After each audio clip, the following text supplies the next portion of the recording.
하나님은 우리 피난처시요 힘이시니 환난 중에 만날 큰 도움이시라. 그러므로 땅이 변하든지 산이 흔들려 바다 가운데 빠지든지 바닷물이 흉흉하고 드늘든지 그것이 넘침으로 산이 요동할지라도 우리는 두려워 아니하리로다. 한 시내에서 나뉘어 흘러 하나님의 성 곧 지극히 높으신 자의 장막의 송소를 기쁘게 하도다. 하나님이 그 성중에 거하심에 성이 요동치 아니할 것이라. 새벽에 하나님이 도우시리로다. 만군의 여호와께서 우리와 함께 하시니 야곱의 하나님은 우리의 피난처시로다. 아멘. 하나님의 말씀은 마태복음 15장 21절에서 28절의 말씀입니다. 마태복음 15장 21절에서 28절의 말씀입니다. 예수께서 거기서 나가사 두로와 시돈 지방으로 들어가시니 가나안 여자 하나가 그 지경에서 나와서 소리질러 가로되 주 다윗의 자손이여 나를 불쌍히 여기소서 내 딸이 흉악히 귀신 들렸나이다 하되 예수는 한 말씀도 대답지 아니하시니 제자들이 와서 청하여 말하되 그 여자가 우리 뒤에서 소리를 지르오니 보내소서. 예수께서 대답하여 가라사대 나는 이스라엘 집이 잃어버린 양 외에는 다른 데로 보내심을 받지 아니하였노라 하신대 여자가 와서 예수께 절하며 가로되 주여 저를 도우소서. 대답하여 가라사대 자녀의 떡을 취하여 개들에게 던짐이 마땅치 아니하니라. 여자가 가로되 주여 올소이다마는 개들도 제 주인이 상에서 떨어지는 부스러기를 먹나이다 하니 이에 예수께서 대답하여 가라사대 여자야 내 믿음이 크도다. 내 소원대로 되리라 하시니 그 시로부터 그의 딸이 나으니라. 아멘. 할렐루야. 서로에게 평강의 볼 교환하는 마음으로 샬롬 인사 나누시기 바랍니다. 샬롬. 샬롬. 오늘 본 말씀은 좀 특이한 말씀이에요. 예수님께서 한 여인을 너무 무정하게 박대하시는 그런 사건이 벌어진 말씀입니다. 그 여인은 이스라엘의 여자는 아니었고 어느 나라 여자였다고요? 가나안 여자, 이방 여자였습니다. 이 사건이 벌어진 장면도 이스라엘 땅이 아니고 이방 땅, 어느 지방이죠? 두로와 시돈 지방입니다. 그 사건이 상황을 좀 더 보시면 21절, 22절에 한번 같이 읽겠습니다. 21절, 22절 말씀 시작. 예수께서 거기서 나가사 두로와 시돈 지방으로 들어가시니 가나안 여자 하나가 그 지경에서 나와서 소리질러 가로되 주 다윗의 자손이여 나를 불쌍히 여기소서 내 딸이 흉악히 귀신 들렸나이다 하되. 그러니까 이스라엘 땅이 아닌 두로와 시돈, 페니키아 지방이라고 알려지기도 하죠. 페니시아, 페니키아 지방. 그래서 다른 성경에서는 바로 사이로-피니시안 woman이라고 말하고 있습니다. 그러니까 두로와 시돈 지방의 가나안 여자가 예수님께 와서 소리를 지르는 거예요. 소리를. 이 여인이 이렇게 울부짖게 된 그 사연은 무엇 때문입니까? 그 딸이 어떻게 된 거예요? 흉악히 귀신이 들린 거예요. 그 증상이 나타나 있지는 않지만 정신적으로, 육체적으로 그 악령에게 사로잡혀 가지고 굉장히 고통을 당하고 있는 거예요. 딸이 울부짖으니까 엄마가 울부짖게 되는 겁니다. 딸이 고통과 괴로움이 고스란히 엄마에게 전달이 된 거죠. 그래서 그 괴로움, 그 하소연을 주님께 와서 하는데 그 괴로운 심정을 토하다 보니까 소리를 지르게 되는 거예요. 내 딸이 흉악히 귀신 들렸으니까 다윗의 자손이여 나를 불쌍히 여기소서. 참 이 여인이 어떻게 이런 기도를 알게 됐는지, 사실은 2000년이 교회사 속에서 소위 말하는 The Jesus Prayer라고 알려진 그 기도가 바로 이 여인이 드린 기도입니다. 주 예수여 나를 불쌍히 여기소서. 주 예수여 나를 불쌍히 여기소서. 22절에 그 여인이 기도를 한번 보세요. 주 다윗의 자손이여 나를 불쌍히 여기소서. 우리가 배워야 될 기도문입니다. 여러분 하루를 사시다가도 이런저런 일들로 괴로움을 당하고 어려움 속에 빠져들었을 때 그때 바로 우리가 이 기도를 필요로 합니다. 주 예수여 나를 불쌍히 여기소서. 그 어려운 상황에 그 괴로운 심정에 하늘 보좌에 앉아 계신 주 예수님을 향하여 화살처럼 쏘아 올리는 이 기도가 우리에게 필요합니다. 주 예수여 나를 불쌍히 여기소서. 내 딸이 흉악히 귀신이 들렸나이다. 근데 예수님의 반응이 너무 의외예요. 23절에 예수는 한 말씀도 대답지 아니하신 겁니다. 오히려 제자들이 와가지고 예수님한테 청하기를 그 여자가 우리 뒤에서 계속 소리를 지르고 있습니다. 우리가 기가 따가워서 정신이 산란해서 오히려 우리가 힘듭니다. 그러니까 주님이 직접 그 여인을 돌려 보내주십시오. 그렇게 부탁을 한 거예요. 예수님이 하신 말씀이 24절 같이 읽겠습니다. 시작. 예수께서 대답하여 가라사대 나는 이스라엘 집이 잃어버린 양 외에는 다른 데로 보내심을 받지 아니하였노라 하신대. 예수님이 이 말씀이 무슨 뜻일까요? 나는 이스라엘 집의 잃어버린 양 외에는 다른 데로 보내심을 받지 아니하였노라. 그러니까 예수님이 자기 사명, 자기 미션을 밝히고 있는 대목이거든요. 그러니까 예수님은 이스라엘 집의 어린 양, 이스라엘 백성들에게 복음을 전하는 그 일로만 보내심을 받았다. 그런 말씀이죠. 주님의 사명이 한정되어 있다는 겁니다. 주님은 이 세상에 오셔가지고 온 세상의 사람들 괴로운 사정, 굶주린 사정, 온갖 형편과 어려움을 몽땅 다 해결해 주시기 위하여 오신 것이 아니고 주님의 사명이 한정되어 있어서 하나님이 무엇을 위해서 자기를 보내셨는가 그것을 선택하시고 거기에 집중하셨다. 그런 말씀이죠. 주님이 그러한 사명 의식을 가지고 계셨기 때문에 제자들을 파송하실 때도 제자들이 너희들 온 세상 다니면서 이 복음 전파라 그렇게 말씀하시지 않고 이스라엘 사람들에게 복음을 전하라 한정해 주셨어요.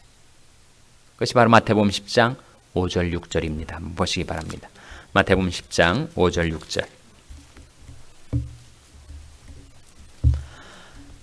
마태복음 10장은 예수님께서 제자들을 파송하시는 장면인데 마태복음 10장 5절 6절을 같이 읽겠습니다. 시작.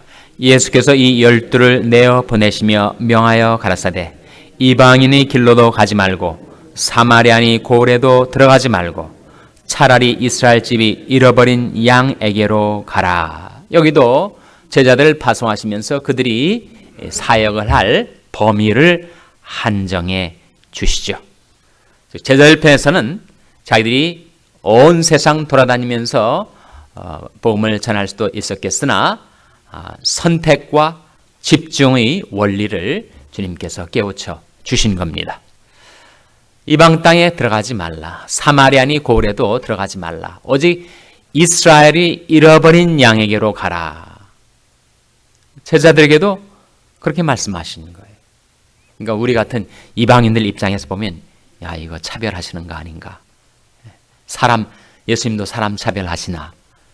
왜 하나님은 이스라엘 백성만을 그렇게 선택하셔서 그들을 선민으로 삼으시고 편애하시는가.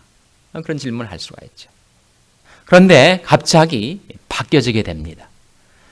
그럼 이 마태복음 15장에서는 예수님도 나는 이스라엘이 잃어버린 양에게로 보내심을 받았노라 하셨고 제자들을 파송하실 때도 이스라엘이 잃어버린 양에게로 가라 하셨는데 갑자기 달라진단 말이에요. 마태복음 28장 19절 말씀 보시기 바랍니다. 마태복음 28장 19절. 마태복음 28장 19절 말씀. 마태복음 28장 19절 말씀 같이 읽겠습니다. 시작. 그러므로 너희는 가서 모든 족속으로 제자를 삼아 아버지와 아들과 성령 이름으로 세례를 주고, 어느 장면이죠? 바로 지상명령 Great Commission을 주시는 장면인데, 그 제자들을 파송하시는 대상, 그 대상의 범위가 어디로 나타나고 있습니까? 모든 족속이죠. 이스라엘 족속만 아니고 사마리아 족속만 아니고 모든 족속, 세상의 모든 족속에게로 예수님께서 제자들을 파송하시고 계십니다.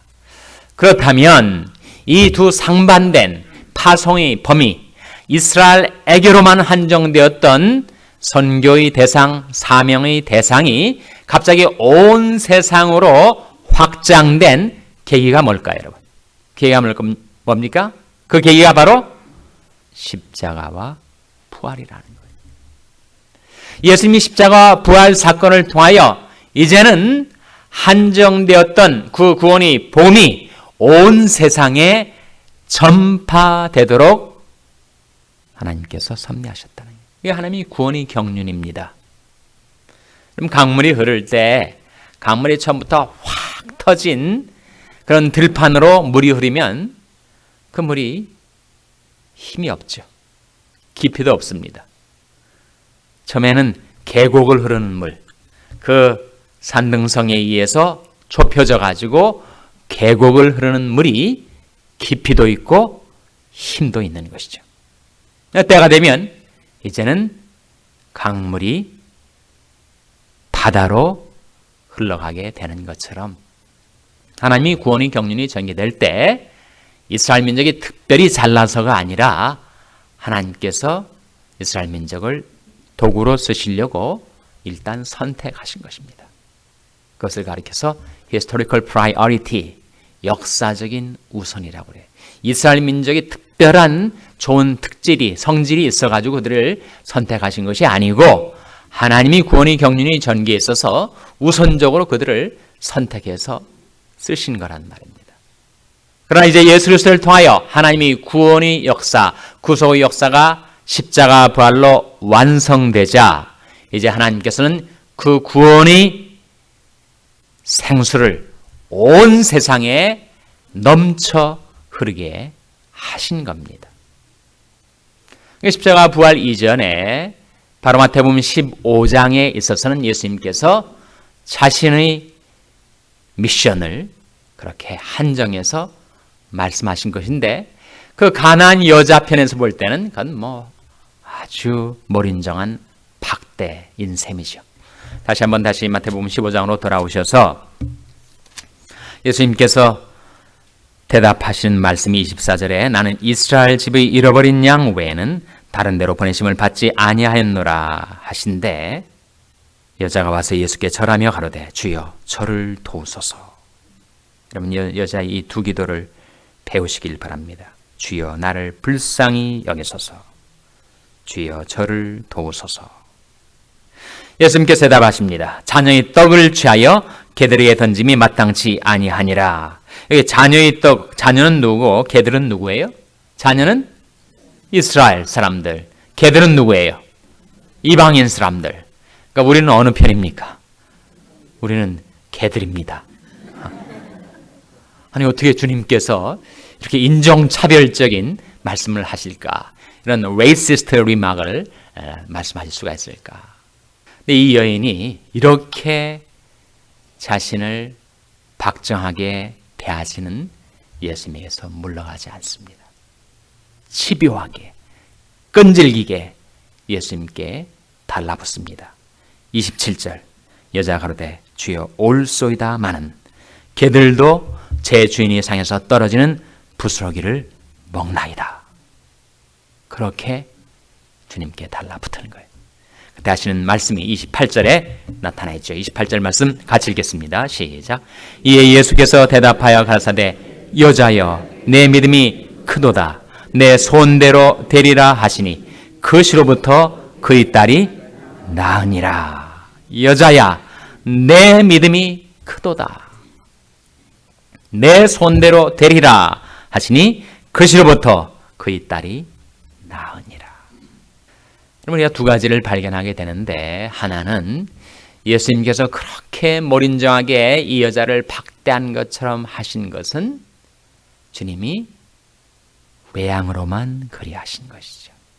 속으로는, 주님의 마음으로는 그 여인을 얼마나 긍휼히 여기셨던지, 그 여인과 그 여인이 딸이 당한 그 고통을 주님께서 체휼하신 것입니다. 여러분, 우리 주님은 이 세상에 오셔서 많은 간고를 겪었으며 질고를 아는 자라고 이사야 53장은 증거를 합니다. 주님이 스스로 많은 고통을 겪으셨고, 그리고 질고를 아셨습니다. 그러니까 이 여인의 심정, 그 딸이 당하는 고통, 주님은 다 아신 거죠. 어떻게 아셨는가? 주님이 몸소 그 시험과 고통을 다 겪으셨기 때문에. 그러면서 이 여인을 지금 시험하신 거예요. 그렇게 박대해도 계속해서 부르짖고 간구하는지를 주님이 테스트하신 것입니다. 둘째로, 이 여인이 자기 딸이 흉악하게 귀신이 들렸다가 즉각적으로 나음을 얻게 된 이 놀라운 기도의 응답을 받게 되는 것은, 물론 주님 편에서 보면 주님이 긍휼과 권능이죠. 근데 이 여인의 편에서 그가 그런 응답을 받게 된 이유를 뭐라고 주님은 말씀하신 것입니까? 믿음이라고. 여자여, 내 믿음이 크도다. 우리 기도의 응답은 믿음대로 받습니다. 물론 하나님이 긍휼, 하나님의 은혜, 하나님의 권능으로 응답이 장만되어서 우리에게 주어지는 것이지만, 그 응답을 받을 통로가 우리에게 필요한데, 그것은 우리의 믿음이에요. 우리 믿음이 없고 늘 의심과 회의, 반신반의 속에 살면 응답을 받지 못합니다. 언젠가는 받겠죠. 내 믿음이 준비되었을 때 그 준비된 믿음이 그릇에다가 응답이, 선물이 담겨지게 될 때가 있을 겁니다. 그러나 내가 믿지 못하면, 내가 믿음이 없으면 그 응답이 내게 주어지질 않아요. 야고보서 1장 6절 말씀에 오직 믿음으로 구하고 조금도 의심하지 말라. 의심하는 자는 마치 바람에 밀려 요동하는 바다 물결 같으니 이런 사람은 무엇이든지 죽게 얻기를 생각지 말라. 두 마음을 품어 모든 일에 정함이 없는 자로다. 그러니까 이 여인이 응답을 받았다는 것은, 그렇게 주님께서 그 여인을 물리치는 것 같은 외양에도 불구하고 끊임없이 주님께로 파고드는 것입니다. 그 여인이 믿음을 보시고 주님의 능력과 은혜가 그 여인의 믿음을 통해서 그 여인의 딸에게로 흘러갔다는 것입니다. 네, 예수님께서 여자여 내 믿음이 크도다라고 하는 이 여자의 큰 믿음, 이방 여자도 이런 큰 믿음을 가질 수 있어요. 그래서 믿음은 모든 인종과 차별의 장벽을 넘어서 역사를 하게 되었습니다. 우리 믿음이라는 것은 꼭 많은 세월이 걸려서 우리가 갖게 되는 것도 아니에요. 이 여인은 예수님을 지금 막 만난 것이었습니다. 예수님을 얼마나 오랫동안 보아왔는가 하는 것보다 더 중요한 것은 예수님을 바로 아는가, 예수님을 크게 아는가. 예수님을 크게 알고 신뢰할 수 있다면 그게 바로 큰 믿음이겠죠. 근데 이 여인이 큰 믿음은 사실은 무엇이었습니까?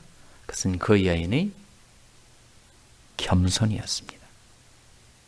그리고 그 여인의 겸손은 그 여인이 절박한 상황 때문이었어요. 자기 딸이 흉악히 귀신 들렸는데 의원을 찾아가도 고침받지 못하고, 또 어쩌면 의원을 찾아 만날 돈도 없었을지 몰라요. 그러니까 이 여인이 처절한 절박한 상황 속에서 그 여인이 주님마저 나를 물리친다면 나는 더 이상 아무런 소망이 없다. 그 절망적인 상황 속에서 절박한 심정으로 그 여인이 그 가난한 심령, 겸손한 마음속에 큰 믿음이 주어지게 되는 것이었고, 그 여인이 갖게 된 그 큰 믿음이 주님이 큰 능력이 넘쳐 흐르게 될 통로가 되었던 것입니다. 아마 이 여인이 사정보다는 우리 사정이 혹 나을지 몰라요. 그러나 어쩌면 우리 삶의 실상은 이 여인 못지않게 안타깝고 절박할지 모릅니다. 문제는 그 여인처럼 그 문제를 주님께 가지고 나오는가? 응답이 떨어지지 않은 것 같아서 주님이 더 이상 나에게 관심을 기울이지 않는 것 같은 외양에도 불구하고 계속 주님께 파고드는가? 한두 번 응답이 떨어지지 않았다고 체념하고 포기하는 대신 주님께 계속해서 집요하게 주님께 부르짖어 간구하는가? 내가 소리내어 여호와께 부르짖으며 소리내어 여호와께 간구하는도다. 내가 내 원통함을 그 앞에 토하며 내 우한을 그 앞에 진술하는도다. 우리도 그렇게 겸손과 믿음으로 주님께 부르짖을 수 있다면 주 예수님께서 나를 불쌍히 여겨주시고 나를 도와주실 줄로 믿습니다.